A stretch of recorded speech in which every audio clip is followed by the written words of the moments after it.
Hi, Renée, bravo. You look beautiful. Actually, ravissant with this costume. Thank you. You know, I know that you love very, very much Massenet.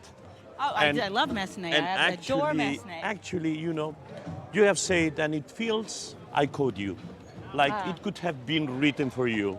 So Well, thank why? you. No, but it's because there's something about the vocal writing that has enormous glamour in it. It goes high, it goes low, but it really lives in the middle voice, which is where I'm most happy.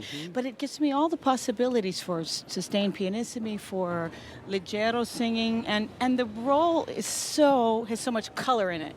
I just love it. It's one of my favorite roles. I think the transition, dramatically speaking, between her first character, which is so much fun to play, and her conversion, which is very dramatic and overnight. It's really during the meditation that she's converted.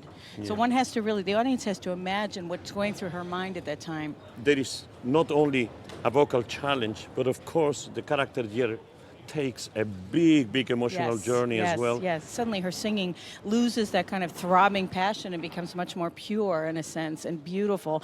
And I love that too. It's really wonderful to be able to show all these different colors.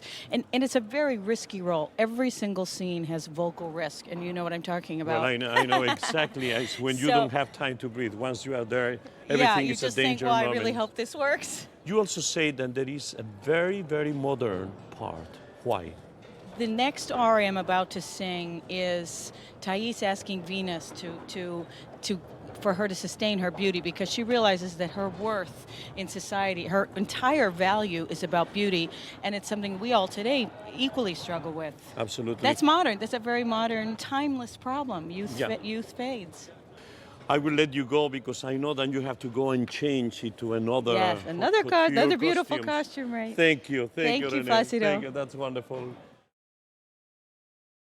Wonderful, Renée, wonderful, Thank you. Tom. Hi. Placido, how are you? Hey, your characters struggle, you know, and I think that you are going some interesting transformations now. Tell us about You know, I mean, he's a fundamentalist.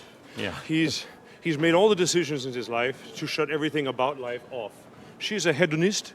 She collects every possible thing she can find to reinforce her life, and they cross like I don't know what, like comets in the sky somehow. Right. That's the beauty of this story, is that these two people at two different extremes cross and then end up in the opposite places. That's the fascination for this plot, I think. Absolutely. But the music of Massenet is sensual and also intimate. How will you characterize the work? You know what I love about this piece compared with the other Massenet operas I know is that he went for the exoticism. He went for a language, a musical language that speaks of the East, that speaks of a different time. And, you know, he not only establishes this amazing atmosphere, but it's all about what is being said. It's so emblematic in your arias and the beautiful moments of her, of quite a spiritual searching. And Athanael just grinds on different ways to think and try and convert, and you know, he just won't let go. What attracts you to this role, really?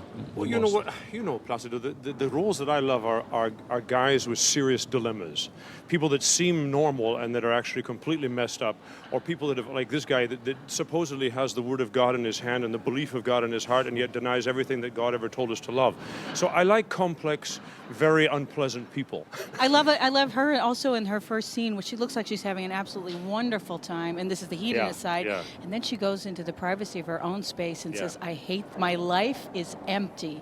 But that's really wonderful. I mean, it's very moving. There is a great level of irony in this piece that I hope with the translations people will go for, because it's a very serious personal journey of these two people. It's not just beautiful French music. No. There's a lot of depth and a lot of profound ideas. She's searching, and you've decided you know what you're doing, and the opposite is true. I think that Athanael very much falls in love with what he thinks is the ideal feminine in the next act. I don't know whether you fall in love with Athanael. You know, the hair puts me off with the hair shirt a little bit. You know, it just, you told me you liked the hair hair shirt. You got to clean up a little bit more, and then maybe.